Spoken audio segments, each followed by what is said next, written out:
Welcome back, Mutes. We're here at Origins 2015 in Columbus, Ohio. We're here with Leah Culliton from Haba, USA. Haba!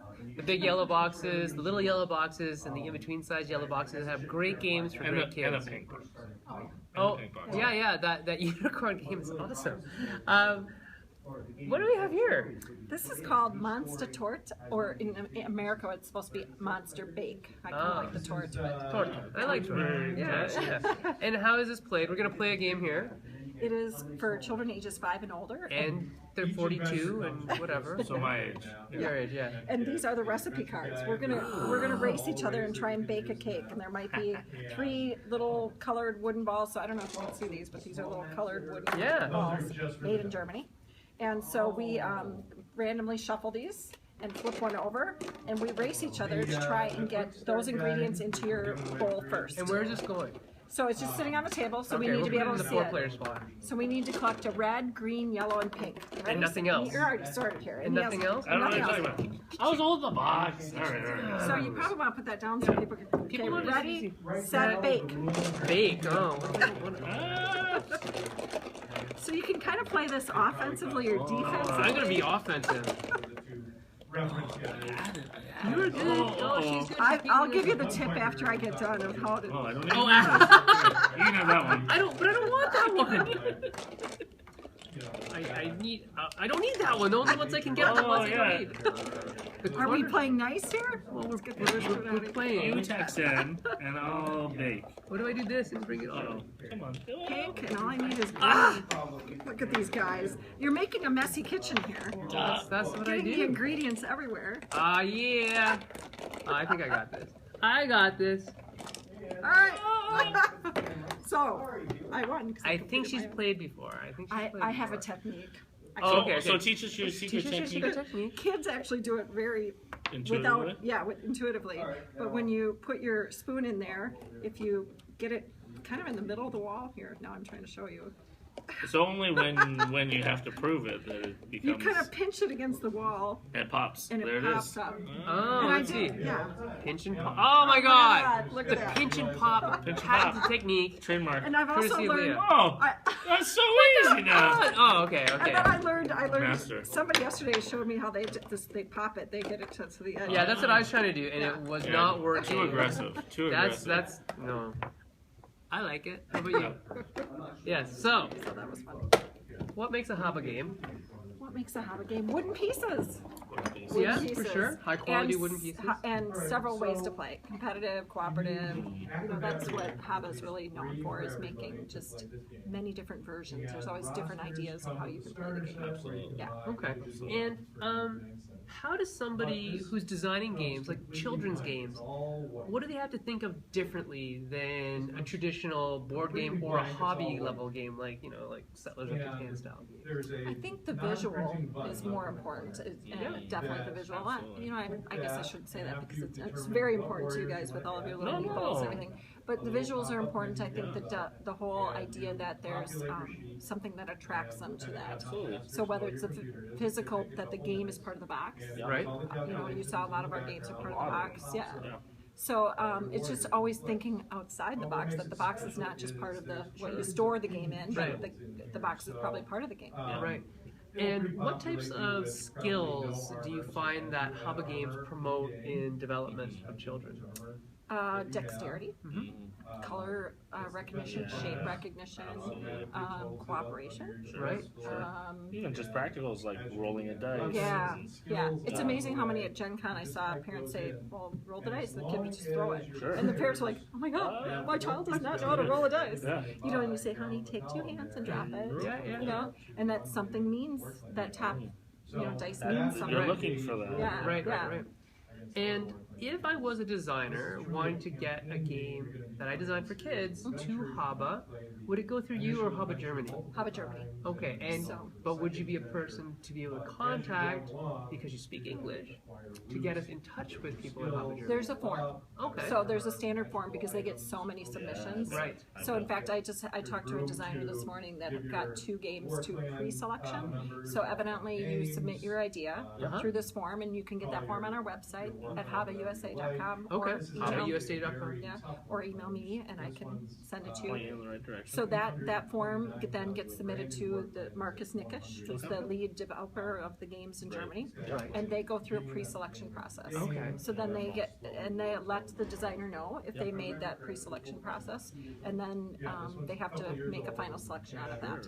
And he told me that he just got his funny denial letter for his pre-selection. That it was like, sorry, but we had fun. You know, it was just a really cute letter he said. Yeah. So it made him know that they really played it and tried it. And Right. they made that. So your games will actually be looked at least Yeah. evaluate the form first, and as they go through the steps, they have quite a process. So follow that process, and you never know. You might in next year's Origins, maybe your games. Our Rhino Hero game that we just played was by two gentlemen out of the States. Really? Yeah. Awesome. Yep. And you're going to be at Gen Con? We are. We have two booths. So. Excellent, excellent. Because last year's Gen Con was your My very first. I was a virgin Gen Con. Nice. Are you going to run any contests, like competitions? Like, because I'm going to practice up my monster baking. If you are. I haven't rented any extra rooms or done anything like that. I do have the family games area. Yeah. They allotted me a table every day Awesome. for a few hours. So Great. I have. Because I think kids would love this, but I think there are a couple competitive adults. I'm calling out JR and I'm calling out Andrew, and I'm calling you out specifically in this game. Oh, Nerd Nighters versus Meeple Nerd Syrup? Nighters versus Maple Syrup. Oh yeah, It's on. That's happening. You know the tips now. Yeah, don't watch this. Don't watch this wait. video. Oh. Oh, wait, that doesn't work. So do you foresee a future where you will be a part of the decision-making process in feeding them games, or at least vetting a game here at Origins or at Gen Con or BGG, and then, you know, giving your at least thumbs up and saying, yeah, let's send this one, let's give this one, yeah, a little bit of a thumbs up. I know Marcus. You know Marcus. I know Marcus's wife. That's probably even more important. She does work at the company also. Yeah. So I who knows? I mean, it's a small enough company, believe it or not, that there is that connection there. And I don't know if you saw Nadine Fluschutz, but one of my German colleagues She was is there. she was sending up Yeah. while we were Yeah, live filming. exactly. Which was fine. Yeah. So she just said to me this morning, this is just like Essen. This is just a mini Essen. Yes. And so she'll bring that feedback, of course, back to Germany and everything. But what's interesting is now that I'm within your nice gaming community. Thank you for You're welcoming me. totally in. Yeah. She's awesome. So but I have steered away from big games like this because of the price points. And when I was selling into the toy industry, those price points are harder to sell Oh, 100%. in a little toy store. Yes, absolutely. And you guys seem to Here, embrace then the we all bigger- go crazy for this. So Yeah. I've typically, I select what items. So Haba Germany has over Yes. 240 Oh, games, so many. and I don't Big have them catalog. all here. No. No. So And people so- can stay tuned for Gen Con for some fun stuff yeah. that might be coming. Yep. And for instance, so I get to select which ones. So right now I only have 60 titles out of the 240. Okay. And I discontinued some of the bigger ones because they weren't selling to the toy industry. But now that I'm in the gaming industry, Now you know, I maybe might be able point to it bring to those those back hobby again. places. Yeah. Like the Yeah. Schwarzer Pirate, the Black Pirate Yeah, was the puffer one. If that's still in print in Germany, I can now bring it into Now you know back into which the way to US. point it. Yes, Yeah, exactly. Absolutely. And I mean, the numbers might not be the same as toy, Right. but But you know where to point those Right. kind of and you know what? I Right. think everybody in our industry knows Haba quality. They all know that Haba means a level of expectation in fun, in form factor, in replayability, in component quality. keeps just gravitating. Yes, to it. that is kind of at a different level than Yeah, what we can get here stands alone. from other companies that make similar age category games. And the other thing that's happening now is that more of us as gamers are getting to the age where we're having kids, and we want to introduce our kids to games that we would also like to play. We procreate. It's hard to imagine me procreating, I know. And if you are imagining me thinking procreating, about it. please stop right now. Come on, Because we that's gotta kind of think about it. awkward. But yeah, like my kids grew up on Haba, and we still play Haba games even though they're 7 and 11. And they've graduated to, bigger things, but not necessarily better things. And Haba holds a very special place in my heart and in their hearts as well. and our family will always give Haba games away as gifts. Well, it was funny because I should give credit where it's due, but somebody tweeted once, Haba makes games that adults like to play too. It's not the game that you put in front of your kid. No, you're actually having fun while you're playing. Like, hey, with let's play it. kids. And you might even play it before bedtime. Yes. You know, you might play one of my games for 10 minutes before bed and let them calm down. Yeah. We used to play. We could not go to bed when Ethan was like 3 or 4. We could not go to bed without playing a game of Uppsgarden. Oh, yeah, My Orchard. Yeah, My Orchard. Yeah, we just made a video on YouTube. I don't know if you guys have seen it. It's, we have a Haba YouTube channel, and we're making a lot more videos. Nice. Well, we will put the link in. Well, there's 2 kind of risque ones. In fact, we'll especially link to those. I was a little like, is Mr. Habermas going to see this? Right. Because it has children and parents play the game with the children, and then it's bedtime. Ah. And then the children go to bed, and then you hear mom and dad going, "That's too big. It won't fit." You know, and the kid's like, "What are they doing?" Yeah. And the kid opens the door, and mom and dad are playing a Haba game on the bed. Nice. So Perfect. Awesome. Well, thanks so much for coming on the show. Hey, we forgot to do our last question. Yes. All right, I'll do the last question. We like to ask designers, publishers, industry people, if you have advice for designers, just from your experience of seeing games, what works, what doesn't work, what games are selling. From your perspective, what's maybe one tip that you would give a designer on making a good game? Ooh, that's tough for me because I don't see all of those designs that come in. But are you noticing, people gravitating to certain things that maybe designers should be making more games like that? Or well, I'll focus the question a little more for you. The unicorn game. Right. That's a good example. What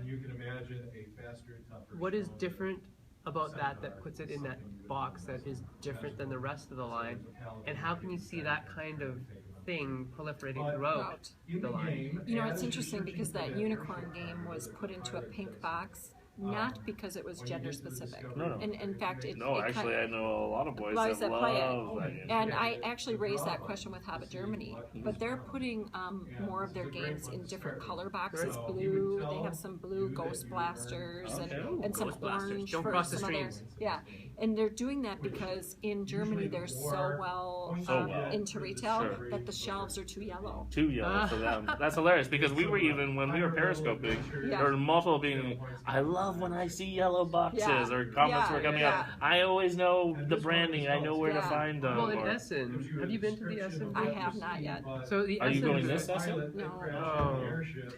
Are you? We are for our first time. The Essen booth for Haba, Jay sent me pictures back. My design partner has gone before, and it is a sea of yellow. Yeah. It's actually awesome. Yeah. But then there's yellow, the other company that also uses yellow. Yeah.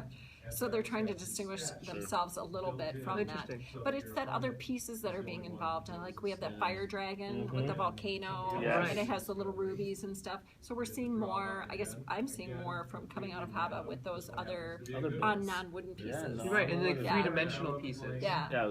Nice visual, like people come by and go, what's going on? Tactile, and something that can't be replicated in an app. Right.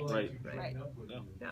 Cool. So thanks very much, Leah, for meeting with us, and we'll bring you guys more from Origins as we continue the day on. And if you want to get in touch with Leah at Haba, we'll get a link up for you. And hey, let's see if we can make some great games happen. Thank you. Awesome. You guys make it so easy. I would like to show you one thing, just to get your opinion of them.